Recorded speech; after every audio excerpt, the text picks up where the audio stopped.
Alors, regard croisé, nous évoquons ce soir la Guinée équatoriale où, malgré l'amnistie, des prisonniers politiques seraient toujours incarcérés. La Côte d'Ivoire et le nouveau gouvernement de combat avant la présidentielle.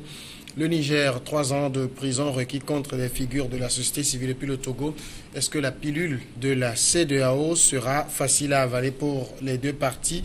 Sur le plateau avec moi, Kofi Kanitom, acteur de la société civile. Bonsoir. Bonsoir. Pasteur Edo, comme président du mouvement Martin Luther King. Bonsoir, pasteur. Oui, bonsoir Samuel et bonsoir téléspectateurs et téléspectatrices. Abel Clousset, bonsoir. Bonsoir Samuel, bonsoir à toutes et à tous. Nous allons en Guinée équatoriale. Les prisonniers politiques sont toujours incarcérés en Guinée équatoriale malgré l'amnistie générale décrétée le 4 juillet par le président Teodoro Obiang Nguema Bazogo. C'est une déclaration de Gabriel Nsé Obiang, leader de Citoyens pour l'innovation, principal parti politique d'opposition dissous en février dernier. Une trentaine de militants du CI sont emprisonnés à Evinayong dans le centre du pays et attendent leur libération. Et selon le président de ce parti, eh bien, on refuse même à ces personnes le droit de visite. Alors, on sait que Teodoro Obiang Nguema, pasteur Edo, a décrété cette amnistie générale en prélude à son 6e dialogue politique dans le pays. Le dialogue est un événement, mais comment ça se comprend que cette amnistie a été décidée, mais on tarde à libérer ceux qui doivent bénéficier justement? Non, Samuel, comme on l'avait dit la dernière fois ici, que l'amnistie est décrétée par le président Nguema en prélude au dialogue. C'était une bonne chose. Mais maintenant, il y a une semaine, ça tarde. Les prisonniers sont toujours gardés incarcérés. Cela va renforcer le doute de ceux qui pensaient que c'était du cinéma, c'était une annonce, des faits qui ne va pas servir à grand chose. Je crois que peut-être que est-ce que ce sont les formalités qui tardent, les formalités administratives, est-ce que c'est ça qui tarde? Peut-être qu'on peut le dire ainsi, mais je crois quand même que c'était une très belle initiative parce que c'était l'une des demandes, des revendications de l'opposition pour pouvoir participer, du moins c'est l'opposition tolérée. Enfin, c'est pas s'il faut dire l'opposition tolérée, celle que quand même le gouvernement a invité pour le dialogue. C'était une belle chose, mais à cet allure-là, je crois quand même que les choses, les dés risquent d'être pipés et le dialogue auquel tout le monde se donnait ne va plus tellement avoir lieu et ça va faire encore que la Guinée équatoriale va rester encore dans cet état-là parce qu'on sait que le pays est dirigé plus de presque 38 ans par un seul clan, une seule famille. Ben, au fait, quand on nous dit que le leader de l'opposition de parti citoyen pour l'innovation est une menace pour la sécurité nationale. Je me demande entre lui et le clan Nguema qui au fait constitue une menace pour la sécurité de la Guinée équatoriale. Mais c'est eux là qui ne veulent pas partir. Mais c'est eux là. L'insécurité, c'est eux qui créent l'insécurité. Mais c'est Nguema et son clan. Parce que c'est eux qui gèrent le pays. Ils ne veulent voir aucun citoyen équato-guinéen s'opposer à leur gouvernance. Non, c'est eux qui constituent. Et que tous ces gens-là sachent que ceux qui ne veulent pas partir, qu'ils sachent qu'ils constituent plutôt de l'insécurité, de menaces pour la Guinée, pour leur pays en Afrique. Tous ceux qui ne veulent pas partir. C'est comme ça. Est-ce qu'entre une décision d'amnistie signée par le président et l'exécution, il y a un délai assez grand, enfin, en principe? Non, il y a un délai naturellement, mais pas un délai assez grand. Parce qu'il faut refaire les formalités avant que les prisonniers ne sortent. Mais en réalité, on ne peut pas sacrifier la liberté de ces prisonniers-là au profit des formalités. Et donc, on peut largement assouplir ces formalités de manière à ce que les prisonniers puissent bénéficier illico presto de cette nouvelle mesure qui leur profite. Mais moi, je suis, je dirais, à moitié surpris par ce qui se passe en Guinée équatoriale, au-delà du fait que Teodoro Obiang Nguema, le pasteur lui a retiré ou retranché 1 an, il a fait 39 ans, puisqu'il est là depuis 79. Et donc, au-delà du fait que c'est un président, il est devenu un éternel président, il faut voir le régime politico-juridique en Guinée équatoriale. Dans la mesure où, dans un état de droit, un président ne peut pas amnistier par décret. C'est l'Assemblée nationale qui vote une loi d'amnistie, et c'est d'ailleurs pourquoi on appelle la loi d'amnistie l'oubli législatif. Et donc, il revient à l'Assemblée nationale de prendre une loi pour amnistier des personnes. Et en réalité même, on ne prend pas une loi pour amnistier disons, un certain nombre de personnes. En réalité, ça couvre une certaine période ou un certain nombre d'infractions. Et donc, ce qui se passe en Guinée équatoriale peut ressembler plutôt je dirais, à une grâce présidentielle, mais au fond, dans ses effets, ce n'est pas une grâce, parce que dans ses effets, une grâce n'efface pas la peine, parce que la grâce dispense seulement ceux qui sont condamnés.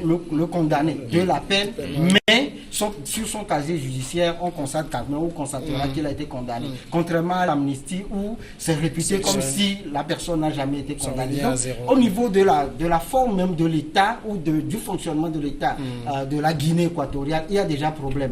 Et dans le fond, il faut également voir qu'en réalité, si cette mesure a été prise, au-delà même du dialogue qui est convoqué pour le 7 juillet, c'est aussi à cause de la pression à la fois de l'Union européenne, mais surtout de l'Espagne, qui fut puissance colonisatrice de la Guinée équatoriale. Donc, c'est sous l'effet des pressions à la fois des forces externes et aussi des forces internes, même si le parti, le CI, le parti des citoyens pour l'innovation a été dissous, c'est quand même les pressions qui ont fait que les lignes bougent un peu. Est-ce que ce n'est pas aussi un peu ce que vous avez dit là, c'est l'Assemblée qui doit normalement voter, est-ce que c'est pas un peu ça qui fait traîner l'exécution? Non, c'est pas ça qui fait traîner l'exécution. Moi, je pense que le Teodoro, comme toujours, est dans une logique de gagner le plus du temps, et si possible, tuer ce dialogue annoncé par lui-même dans l'œuf. Parce que même si tout porte à croire que c'est un dialogue qui a été convoqué de son propre chef, par sa volonté, je dirais même souveraine, mais ne nous leurrons pas, c'est quand même les pressions qui ont fait qu'il a voulu faire ce dialogue. N'oublions pas très vite le fait également que il n'y a pas très longtemps, Théodorin Mbiang-Guema, son fils, a été le premier, pour l'instant, le seul à être condamné dans l'affaire des biens mal acquis. Et ça aussi, ne nous leurrons pas, c'est également une affaire politique. Alors, Théodoro ne veut pas du dialogue, vous le pensez, Kofi Kanitom? Merci d'ailleurs de nous avoir associés à ce débat. Sincèrement, moi, je fais l'analyse là autrement. Parce que je me dis que une loi d'amnistie est là pour établir une paix dans une société ou une nation qui a connu des exactions. Et quand cette loi d'amnistie arrive, elle dispense de tous les contrevenants, de tout ce qu'ils ont fait, et le fait est simplement et purement oublié. La deuxième analyse que je fais, imaginez que, en fait, contrairement à ce que les camarades ont dit, moi j'ai appris que l'amnistie relève de la prorogation présidentielle. Et la grâce présidentielle également de la prorogation présidentielle. Si cela en est ainsi, je vois comment un président peut amnistier des gens et il va avoir le corps législatif qui ne va pas suivre. Ça veut dire que ce président-là jugerait d'une minorité à l'Assemblée nationale, ce qui est grave pour son règne. Alors que nous connaissons Teodoro Mbiang-Guema. Ça veut dire que c'est le président qui décide de l'amnistie, mais l'Assemblée exécute ça. Voilà. Donc c'est comme ça, moi je prends la chose. Et si un président prenait la chose et ça traînait, ça veut dire quelque part que l'Assemblée s'opposerait à la décision de ce président et ce président ne serait pas dans de bonnes conditions. Pour le moment, en Guinée équatoriale, il y a 100 députés, le parti de Théodoro en a 99. Voilà, c'est ce que j'ai dit. Donc cette thèse également est écartée. Bon, j'ai cherché à comprendre pourquoi cet élément, cet événement a cours, et j'ai constaté que, comme ils l'ont dit, le parti citoyen de l'innovation a été dissous parce qu'on avait accusé de créer des exactions et des crimes et puis même d'avoir commis des blessures sur des hommes. Or, naturellement, quand l'amnistie, qui est un droit public, quand il est prononcé, il arrive à ôter l'action publique mais garde l'action civile. C'est là où le problème se pose aujourd'hui. Maintenant, l'action publique étant dégagée, ils sont libres. Est-ce que le préjudice aux tierces est également enlevé? Si ce n'est pas encore enlevé, ça veut dire que ces messieurs, ils sont là, ils ne seront pas libérés parce qu'ils doivent réparer le préjudice causé puisqu'ils sont accusés de blessures sur des personnes. Est-ce que vous voyez? Donc ça peut être l'objet de leur rétention jusqu'à présent.